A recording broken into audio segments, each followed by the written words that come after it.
بسم اللہ الرحمن الرحیم۔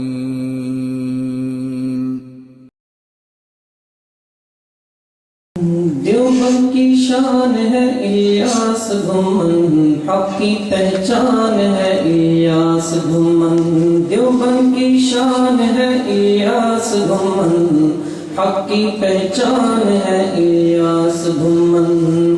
اللہ نے دیوبند کو ہیرا عظیم دیا، اللہ نے دیوبند کو ہیرا عظیم دیا، باطل کو جس نے آ کر تنگ زمین کیا، باطل کو جس نے آ کر تنگ زمین کیا۔ دشمن حیران ہے الیاس گھمن، حق کی پہچان ہے الیاس گھمن۔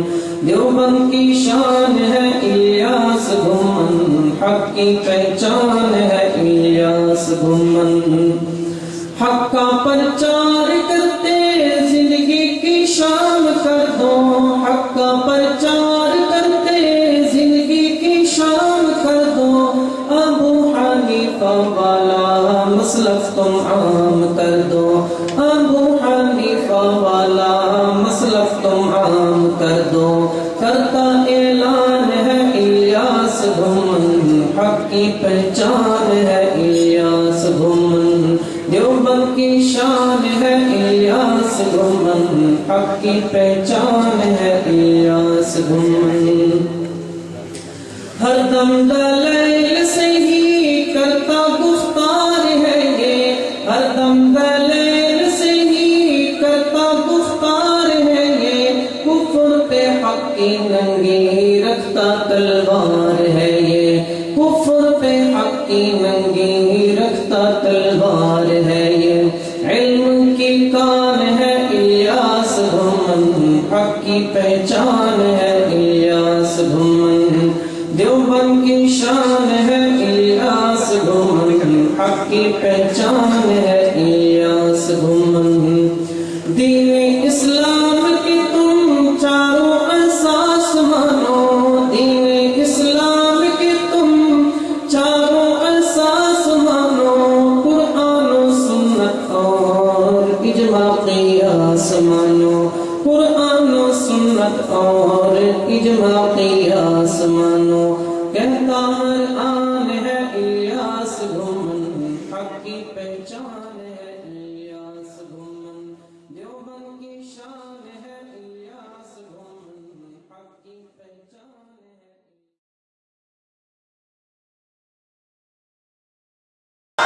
شان رسالت، شان صحابہ، علماء دیوبند، علماء حق، علماء دیوبند، حضرت مولانا محمد الیاس گھمن۔ نعرہ تکبیر۔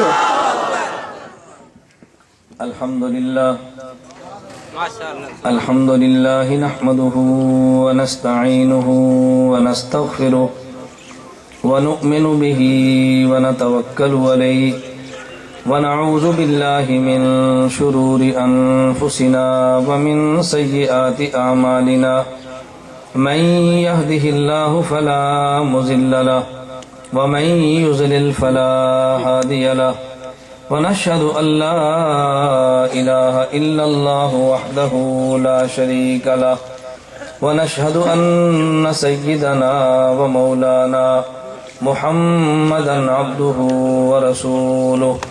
أما بعد فأعوذ بالله من الشيطان الرجيم، بسم الله الرحمن الرحيم. منها خلقناكم وفيها نعيدكم ومنها نخرجكم تارة أخرى. اللهم صل على محمد وعلى آل محمد كما صليت على إبراهيم وعلى آل إبراهيم إنك حميد مجيد.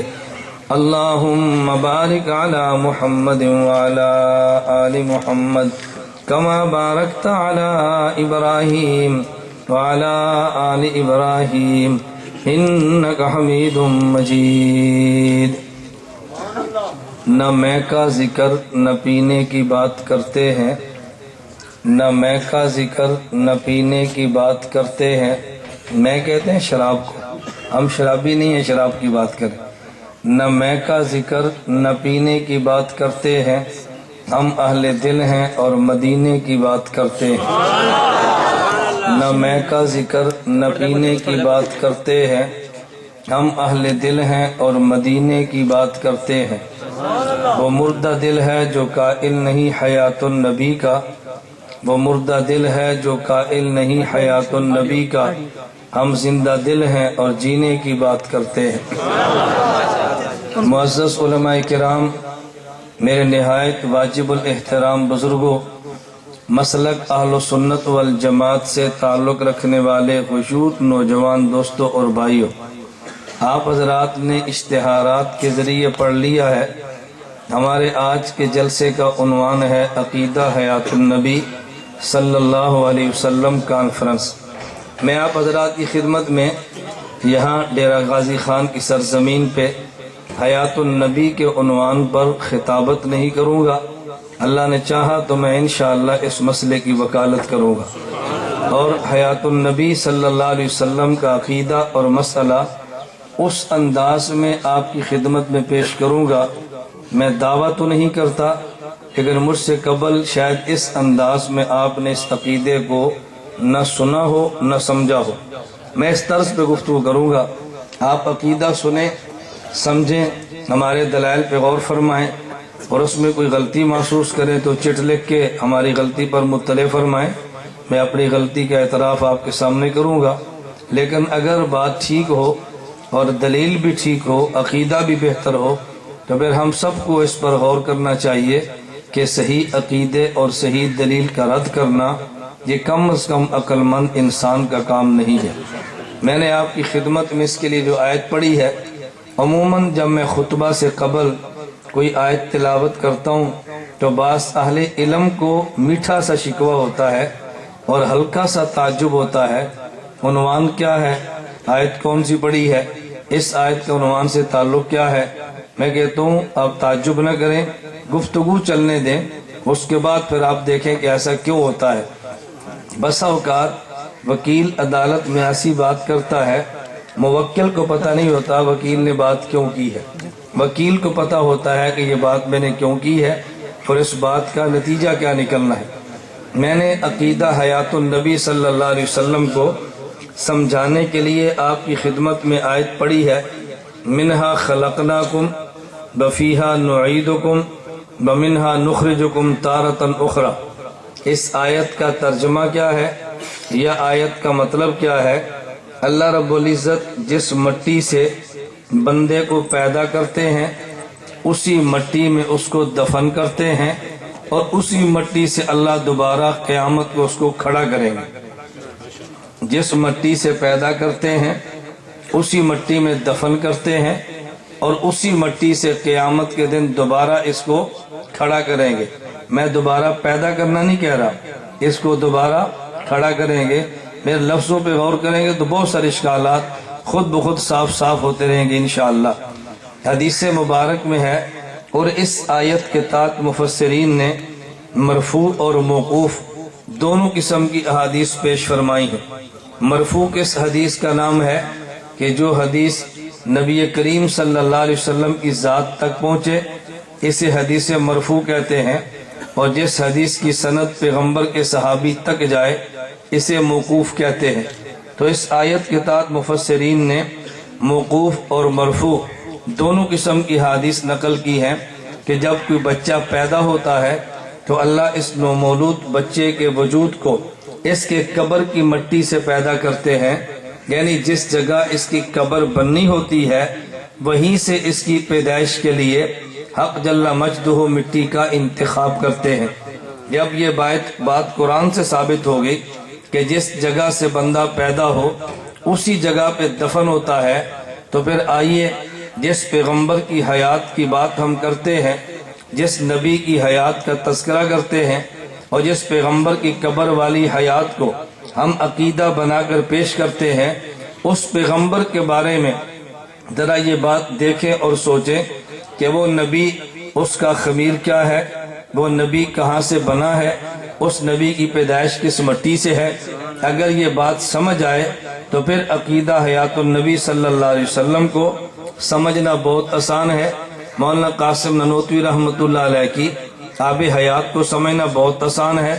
اگر یہ بنیادی بات سمجھ آ جائے کہ پیغمبر کو خدا کس مٹی سے پیدا کرتے ہیں، رسول اکرم صلی اللہ علیہ وسلم کی حدیث مبارک کا تذکرہ میں بعد میں کروں گا، پہلے میں ایک واقعہ عرض کرتا ہوں کہ جو قرآن کریم میں موجود ہے اور آپ حضرات بقرہ عید کے موقع پر سنیں گے، یا آپ کی مساجد میں بیانات شروع ہو گئے ہیں یا شروع ہونے والے ہیں۔ حضرت ابراہیم علیہ نبینا و علیہ الصلوۃ والسلام نے خواب دیکھی اور اپنے بیٹے اسماعیل سے فرمایا، یا بنی انی ارا فی المنام انی اذبحک فانظر ماذا تری، اے بیٹا رات میں نے خواب میں دیکھا ہے، میں نے خواب میں دیکھا کہ تجھے ذبح کر رہا ہوں، تیری کیا رائے ہے؟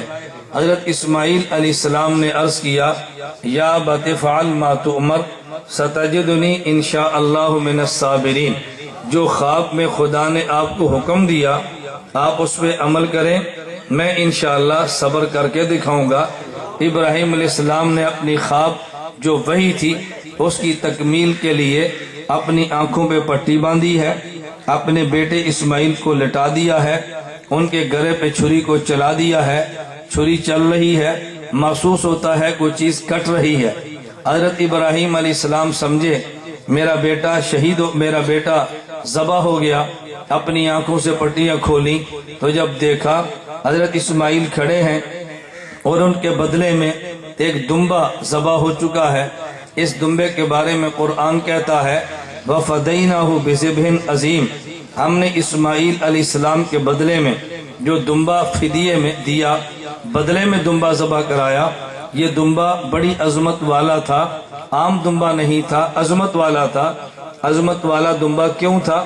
مفسرین نے لکھا ہے کہ یہ دمبا اسماعیل علیہ السلام کے بدلے میں ذبح ہوا، یہ زمین والا دمبا نہیں تھا بلکہ خدا نے اس کو جنت سے بھیجا تھا۔ سوال پیدا ہوتا ہے کہ زمین والے دمبے کی بجائے خدا نے جنت سے اس دمبے کو کیوں بھیجا؟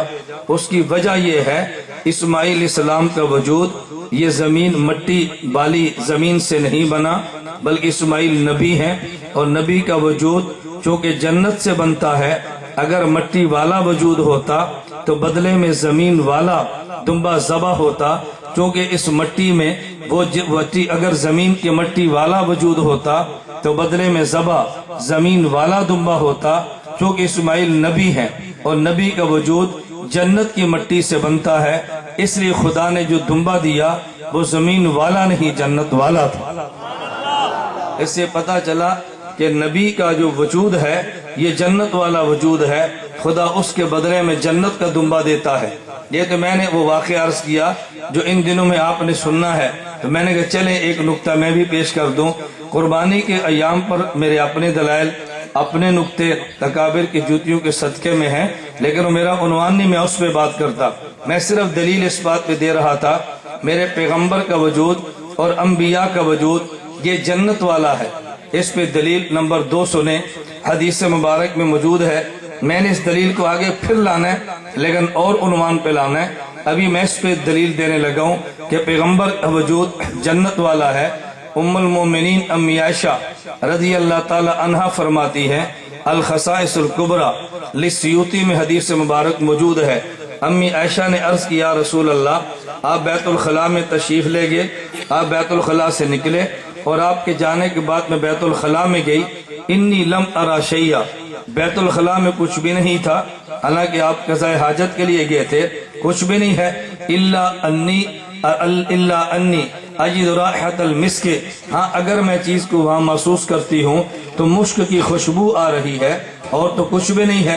نبی پاک صلی اللہ علیہ وسلم نے فرمایا، یا عائشہ تنبت اجسادنا علی ارواح اہل الجنہ، خدا نبی کے وجود کی تربیت ایسے کرتا ہے جیسے جنت کی روح کی تربیت ہوتی ہے، اور جنت کی روح اگر جنت والی ہے تو پیغمبر کا بدن بھی جنت والا ہے۔ میں بتا یہ رہا تھا کہ نبی کا وجود جنت والا ہے۔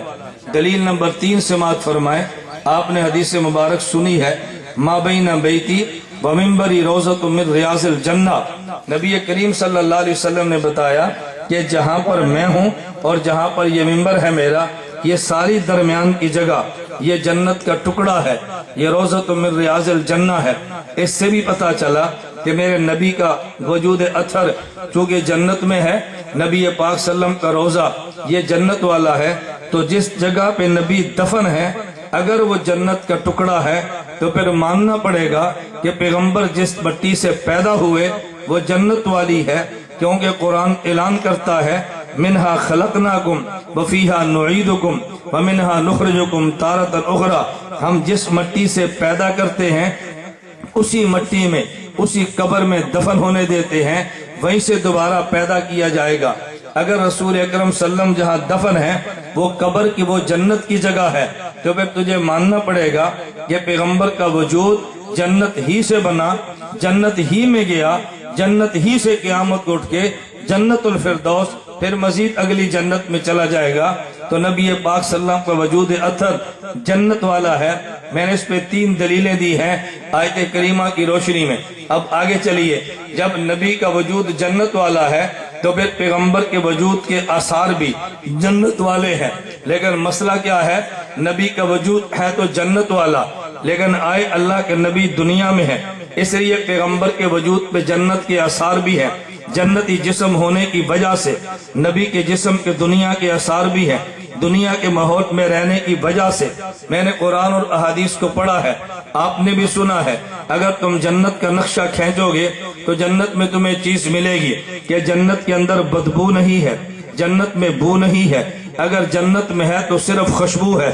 میں نے پیغمبر کے وجود کو دیکھا ہے، دیکھنے کا مطلب آیات احادیث میں ہم نے پڑھا ہے، میں نے نبی کے وجود کو دیکھا ہے، نبی کریم صلی اللہ علیہ وسلم کے وجود اثر کو دیکھو، اگر گرمی آئی ہے نبی کے مبارک وجود سے پسینہ نکلا، اگر مشقت والا کام کیا تو نبی کے وجود سے پسینہ نکلا۔ اس کی وجہ کیا ہے؟ یہ جو کہ دنیا کے ماحول میں جسم رہتا ہے تو دنیا کے آثار کی وجہ سے پسینہ بھی آیا ہے، لیکن جب نبی کے پسینے کو سونگا ہے تو بدبو نہیں آتی۔ حضرت انس بن مالک فرماتے ہیں ما شممت اطیبا، ما شممت اطیبا، حضرت انس بن مالک کا جملہ فرماتے ہیں ما شممت اطیبا من عرق محمد صلی اللہ علیہ وسلم، میں نے پیغمبر کے پسینے سے زیادہ دنیا میں خوشبو کبھی سونگی ہی نہیں ہے۔ نبی کے وجود پہ پسینہ آیا، یہ دنیا کے وجود کا، دنیا کے ماحول کا اثر ہے، اس پسینے خوشبو آئی کیونکہ نبی کا وجود جنت والا ہے، کیونکہ نبی کا وجود جنت والا ہے۔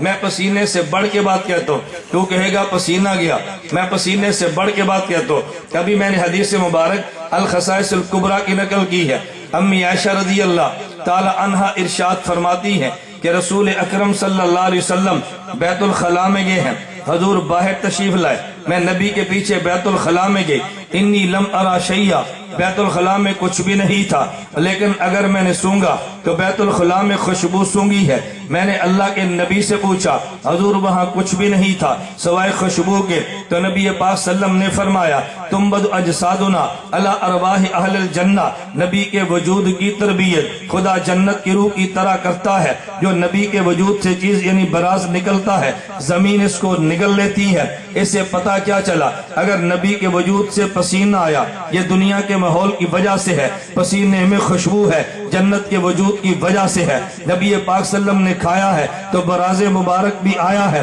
یہ دنیا کے اثر کی وجہ سے ہے، اس براز سے بھی خوشبو ہے جنت کے وجود کی وجہ سے۔ پیغمبر کا وجود تو کہ جنت والا ہے اس لیے سراپا خوشبو ہے، حضور کا پسینہ تب بھی خوشبو ہے، پیغمبر کا براز تب بھی خوشبو ہے۔ اگلی بات میں کہنے لگا، اگر تم جنت میں جاؤ خدا سب کو لے کر جائے، اللہ آپ کی برکت سے مجھے بھی لے کر جائے، اللہ آپ کو لے کر جائے، آپ کی برکت سے خدا مجھے بھی لے جائے۔ میرا میاں والی کے علاقے میں جلسہ تھا، ختم بخاری کا عنوان تھا، بخاری کی حدیث پہ بیان تھا، وہ بیان چل رہا تھا، تو جب میں پہنچا میرے میزبان کہنے لگے کہ مولانا تھوڑا سا خیال فرمائے، آج 70% وہ ہیں۔ میں نے کہا پھر تو عقیدہ ہی وہ بیان کریں تاکہ 70% کو بھی بات سمجھ آئے نا۔ کہا نہیں آپ تھوڑا سا خیال، میں نے کہا ہم تھوڑا نہیں زیادہ خیال کر لیں گے۔ میں نے 40 منٹ جب گفتگو کی میں نے محسوس کیا میرے مجمع کو بات سمجھ آئی ہے، وہ 70% بھی مسکرا رہا ہے. میں نے مسکراتے چہرے کو دیکھ کر کہا بات سمجھ آئی؟ کہا جی سمجھ آ گئی. میں نے کہا اللہ تم سب کو مدینہ منورہ لے جائے, اللہ تم سب کو حضور کے روزے پر لے جائے. کہتے ہیں آمین. میں نے کہا تمہاری برکت سے خدا مجھے بھی لے جائے. کہتے ہیں آمین. میں نے کہا شرم کرو, شرم کرو. بڑا تعجب ہوا, ہم اسے دعائیں دیتے ہمیں ڈانٹتا ہے. میں نے کہا ابھی میں کہتا نا اللہ حضور کی برکت سے لے جائے تو تم نے کہنا تھا شرک ہے, نبی کے وسیلے سے دعا نہ مانگنا. میں نے کہا تمہارا وسیلہ, تو تم نے کہا آمین. تیرا وسیلہ ایمان ہے اور نبی کا وسیلہ شرک ہے. نہیں سمجھا؟ تمہاری برکت سے جنت میں جاؤں تو آمین, حضور کی برکت سے جائیں تو شرک ہے. میں نے کہا یار کم از کم کچھ عقل کرو, اگر نبی کا وسیلہ شرک ہے تو تیرا وسیلہ ایمان کیسے ہے؟ اور اگر تیری برکت سے دعا مانگنا ٹھیک ہے تو حضور کی برکت سے دعا مانگنا کیوں ٹھیک نہیں ہے؟ میں تم اس لیے کہہ رہا ہوں کچھ حیا کرو اور یہ سمجھو تم نے کیا عقیدہ اپنا رکھا ہے. میں بات کہہ رہا تھا توجہ. میں نے کہا میرے پیغمبر کا وجود کیونکہ جنت والا ہے, نتیجہ کیا ہے؟ جنت میں وبا نہیں ہے, توجہ رکھنا, جنت میں بیماری نہیں ہے, جنت میں شفا ہی شفا ہے, جنت میں بیماریاں نہیں آتی, جنت میں شفائیں ہوتی ہیں. تو میرے پیغمبر کے وجود کو دیکھ, کیونکہ جنت والا وجود ہے نا. کون سا وجود ہے؟ جنت والا. اگر نبی کے وجود مبارک پہ کبھی بخار آیا ہے وہ نفرت والا نہیں, وہ محبت والا ہے. لیکن پیغمبر کا وجود کیونکہ جنت والا ہے اس سے شفا ہی شفا ملتی ہے. اگر صدیق اکبر کی ایڑی پہ سانپ نے ڈسا ہے تو نبی کا لعاب لگا, شفا ملی ہے. علی المرتضیٰ کی آنکھ دکھی ہے, میرے پیغمبر کا لعاب لگا تو پھر شفا ملی ہے. اس لیے کہ میرے پیغمبر کے ہاں یہ سراپا شفا ہے, یا وبا کا مسئلہ ہی نہیں ہے, بیماریاں نہیں پھیلتی, میرے پیغمبر کے وجود سے شفا نکلتی ہے. اس سے بڑھ کے دلیل دینے لگو. الخصائص الکبریٰ میں روایت موجود ہے, ام ایمن کہتی ہے رضی اللہ عنہا, اللہ کے نبی آپ رات سوئے تھے, آپ رات اٹھے تھے, آپ نے بول مبارک فرمایا. میں نبی کے بول کو بھی مبارک کہتا ہوں, یہ دیوبند کا عقیدہ ہے. میرے پیغمبر نے بول مبارک فرمایا. حضرت ام ایمن رات کو اٹھی, بڑی پیاس لگی تھی. انہوں نے کہا یا رسول اللہ قمت وانا عطشانۃ, مجھے پیاس لگی تھی اور اس میں نے آپ کے بول مبارک کو لیا, برتن کو لیا, میں نے بول پی لیا. فضاحکا, اللہ کے نبی مسکرا پڑے اور فرمایا ایمن میری بات کو سن لے, انک لن تشتکیا بطنو کی بعد یوم کی حاضا, تیرے پیٹ میں محمد کا بول گیا ہے, اب کبھی تیرے پیٹ میں بیماری نہیں آ سکتی, تیرے پیٹ میں کبھی بیماری نہیں آ سکتی. امام سیوطی نے باب کیا باندھا ہے, کہتے ہیں باب الاستشفاء ببول النبی صلی اللہ علیہ وسلم, پیغمبر کے بول سے شفا حاصل کرنا. بطر اٹھنا نہیں, یہ چھوٹے بچے اس کو بیٹھ کے سنتے رہنا. میں منع پتہ کیوں کرتا ہوں, بار بار اٹھے گا نا, یہ سیڑھی کے سامنے سے گزرتا ہے, ہماری پوری سیڑھی برباد ہو جاتی. آپ کو نہیں پتا, آپ تو ڈیرہ غازی خان میں رہتے ہیں نا. میں بھی ان علماء سے کہہ رہا تھا, میں نے کہ سی ڈی نے ہفتے بعد دنیا پہ جانا ہے. پھر لوگ مجھے فون کرتے ہیں مولانا صاحب تھوڑی سی سی ڈی دیا ٹھیک کر لیا کرو, کدی بندہ اگو لبدا ہے, کدی پیچھو لگتا ہے, ساری تھوڑی کیسٹ ہی خراب ہو جاتی ہے. میں نے کہا دعا کر اللہ مجھے اسباب عطا فرمائے اور پھر میں اپنے اسباب سے سی ڈیاں تیار کر کے تمہیں بھیجوں. ابھی تمہارے پاس اسباب نہیں, ہم جلسوں کی سیڑھیاں بھجوا رہے ہیں. اللہ وہ دن لائے گا کہ جب اپنے ریکارڈنگ کرا کے خود باہر بھجوائیں گے. ذرا توجہ رکھیں, میں بات کیا سمجھا رہا تھا. امام سیوطی نے باب باندھا, باب الاستشفاء ببول النبی صلی اللہ علیہ وسلم, پیغمبر کے بول سے شفا حاصل کرنا. میرے دوست, نبی کا بول ہو تو تب بھی شفا ہے, نبی کا لعاب ہو تو تب بھی شفا ہے. توجہ رکھنا. اور کبھی بھی شفا نجس چیز سے نہیں ملا کرتی, شفا جب بھی آتی ہے تو پاک چیز سے آتی ہے. اس سے پتہ چلا میرے پیغمبر کا بول خوشبودار بھی ہے اور میرے پیغمبر کا بول پاک بھی ہے. حضور کا بول خوشبودار بھی ہے, پیغمبر کا بول پاک بھی ہے. درمیان میں بات آئی, میں ایک چھوٹا سا نقطہ عرض کروں. حضرت صدیق اکبر رضی اللہ عنہ کی ایڑی پہ نبی نے لعاب لگایا, شفا ملی ہے. علی کی آنکھ پہ لعاب لگایا تو شفا ملی ہے. مجھے ایک بندہ کہنے لگا میں اس بات کو نہیں مانتا. میں نے کہا کیوں نہیں مانتے؟ توجہ رکھنا. میں نے کہا کیوں نہیں مانتے؟ کہتے یہ جو تم اہل سنت کہتے ہو کہ نبی پاک صلی اللہ علیہ وسلم کی لعاب مبارک حضرت صدیق کی ایڑی پہ لگی ہے, میں نہیں مانتا. میں نے کہا کیوں؟ کہتا یہ پیغمبر کے ادب کے خلاف ہے کہ نبی کا لعاب اور صدیق کی ایڑی. اب مجھے دیکھو, میں نے اپنے ٹائم پر بیان ختم کر دینا ہے, تم سمجھو یا نہ سمجھو, آپ ذرا مجھے دیکھتے رہو. میں نے کہا میرے بیان میں بڑے علمی طرز پہ چلنا ہے، میں فضول بات نہیں کروں گا، توجہ رکھنا۔ اشکال کیا کیا، ہم اس کو نہیں مانتے۔ میں نے کہا کیوں نہیں؟ اس نے کہا وجہ یہ ہے کہ دیکھو تم یہ بات کہتے ہو حضرت رسول اللہ کا لعاب صدیق کی ایڑی پہ، تو نبی کا لعاب صدیق کی ایڑی پہ، تو یہ تو ادب کے خلاف ہے۔ میں نے کہا کیوں؟ کہتے ہیں حضور بڑے ہیں، صدیق چھوٹا ہے، وہ نبی ہے، یہ امتی ہے، اور نبی کا لعاب امتی کے پاؤں کے نیچے، یہ تو ادب کے خلاف ہے۔ میں نے کہا تو نے ایک بات کو دیکھا ہے، دوسری کو نہیں دیکھا، ایک حیثیت کو دیکھا ہے، دوسری کو نہیں دیکھا۔ کہتا جی کیا مطلب؟ میں نے کہا جب یہ دیکھے حضور نبی ہے، صدیق امتی ہے، تو پھر نتیجہ اور نکلتا ہے، اور جب یہ دیکھے نبی داماد ہے، صدیق سسر ہے، پھر نتیجہ اور نکلتا ہے۔ پھول پھول ہم سفر مصطفیٰ کے سسر۔ توجہ رکھیں، میں بات کیا تو میں شروع میں کہہ نہیں سکا، میں اکثر جلسوں میں کہتا ہوں آپ کو مجھ پر احسان ہوگا، نعرے نہ لگاؤ۔ خطیب کو شور چاہیے، وکیل کو خاموشی چاہیے۔ میں آپ کا وکیل و خطیب تو نہیں ہوں نا، آپ جتنا خاموش رہیں گے ہمارے دلائل چلتے رہے گی۔ ذرا بات توجہ سمجھنا۔ میں نے کہا اگر یہ دیکھو حضور نبی ہے، صدیق امتی ہے، تو بات اور ہے، لیکن جب یہ دیکھو حضور داماد ہے، صدیق سسر ہے، تو داماد کی حیثیت بیٹے کی، سسر کی حیثیت باپ کی، تو اگر بیٹے کا لعاب نکلے اور سسر کے پاؤں پہ چلا جائے، باپ کے پاؤں پہ، تو یہ تو ادب کے خلاف نہیں ہے نا۔ تم نے ایک جہت کو دیکھا اور دوسری کو چھوڑ دیا۔ بات ہے، میں ایک نقطہ عرض کرتا چلا جاؤں۔ نبی صلی اللہ علیہ وسلم معراج کی رات گئے ہیں، حضور پاک صلی اللہ علیہ وسلم، لمبا واقعہ ہے، آپ نے سنا ہے، حضور معراج کی رات گئے ہیں، نبی پاک صلی اللہ علیہ وسلم کو چاہے زمزم کے کنویں پہ لٹا دیا گیا، جبریل جنت سے سونے کا تشت لائے، حضور کا شق صدر کیا، قلب مبارک کو باہر رکھا، اس تشت میں رکھ کے زمزم کے پانی سے دھو دیا گیا، پھر وہاں رکھا، سینے کو بند کر دیا، معراج کا سفر شروع ہوا۔ میں اس پہ نقطے نہیں پیش کرتا ایسا کیوں کیا ہے، یہ کبھی معراج کے جلسے پہ جائی، میں ایک درمیان میں بات کرنے لگو۔ ایک بندہ کہتے اس بات کو دل نہیں مانتا، میں نے کہا کیوں نہیں مانتا؟ کہتے ہیں وہ زمزم کا پانی کون سا ہے؟ میں نے کہا جو اسماعیل کی ایڑی سے نکلا۔ کہتے ہیں اسماعیل کی ایڑی سے نکلا، اور اس سے دھلا کیا ہے؟ خاتم الانبیاء، سید الانبیاء کا قلب اطہر۔ یہ تو تم نے حضور کی توہین کی ہے کہ چھوٹے بچے کی ایڑی سے پاؤں نکلا، نبی کے دل کو تم نے دھو دیا، یہ تو بے ادبی ہے۔ میں نے کہا نہیں، بے ادبی کیوں ہے؟ کہتے ہیں حضور کا مقام دیکھو، ادھر اسماعیل کا مقام دیکھو، دونوں بھی نسبت ہی کوئی نہیں۔ ایڑی سے نکلنے والا پاؤں چھوٹے نبی کا، اور اس سے قلب اطہر دھویا جائے حضور کا، یہ تو نبی کی بے ادبی ہے۔ میں نے کہا نا، مجھے بات کو ذرا توجہ سے سمجھنا۔ اگر باپ ان پڑھ ہے اور بیٹا قاری ہے، مسجد میں دونوں آئے تو مصلی پہ بیٹا کھڑا ہوگا کیونکہ قاری اور حافظ جو ہے، لیکن جب رات کو گھر میں آئے تو پھر یہ پاؤں باپ کے دبائے گا، اگرچہ قاری ہے لیکن اس نے باپ کا پاؤں دبانا ہے، اس کی وجہ یہ باپ ہے۔ مصلی کی باری ہو تو بیٹا آگے ہے، اس لیے کہ علم بالا ہے، اور جب خدمت کی باری آئے تو پھر ابو جی لیٹے ہیں کیونکہ یہ باپ ہے۔ میں نے کہا علم کو دیکھے تو وصیت اور ہے، اور رشتے کو دیکھو وصیت اور ہے۔ اگر نبوت کو دیکھو اسماعیل چھوٹے ہیں، محمد رسول اللہ بڑے ہیں، اور جب رشتے کو دیکھو تو پھر اب حضرت رسول اللہ یہ بیٹے ہیں، اسماعیل باپ ہے۔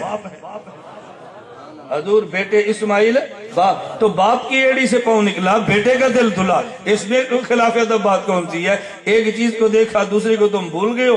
میں بتا یہ رہا تھا میرے نبی کا وجود جنت والا، عنوان ہے نا ذہن میں، نبی پاک صلی اللہ علیہ وسلم کا وجود جنت والا، جنت میں بو نہیں خوشبو ہے، میرے پیغمبر کا وجود سراپا عطر ہے میرے۔ اچھا ایک روایت حضرت شیخ زکریا رحمہ اللہ ایک روایت نقل کی ہے، فرماتے ہیں ایک روایت یہ ہے کہ دنیا میں جو پسینہ بنا یہ نبی پاک کے دنیا میں جو عطر گلاب کا آیا یہ نبی پاک صلی اللہ علیہ وسلم کے پسینے مبارک سے نکلا ہے۔ کس نے کہا حدیث تو ضعیف ہے؟ فرمایا ضعیف بھی ہو لیکن ہے تو پھر بھی حدیث، نہیں سمجھا، ہے تو پھر بھی حدیث نا۔ یہ جو گلاب ہے، ایک روایت بیان کی ہے شیخ زکریا رحمت اللہ علیہ سے، تو نبی کا پسینہ دنیا میں گلاب کھلا ہے، یہ پیغمبر کے پسینے کی برکت ہے۔ میں بتا یہ رہا تھا کہ نبی کا وجود جنت والا سراپا عطر ہے، نبی کا وجود جنت والا سراپا شفا ہے، نبی کا وجود جنت والا سراپا طہارت ہے، نبی کا وجود جنت والا۔ اور جنت کا خاصہ یہ ہے کہ جنت میں کثافت نہیں ہے،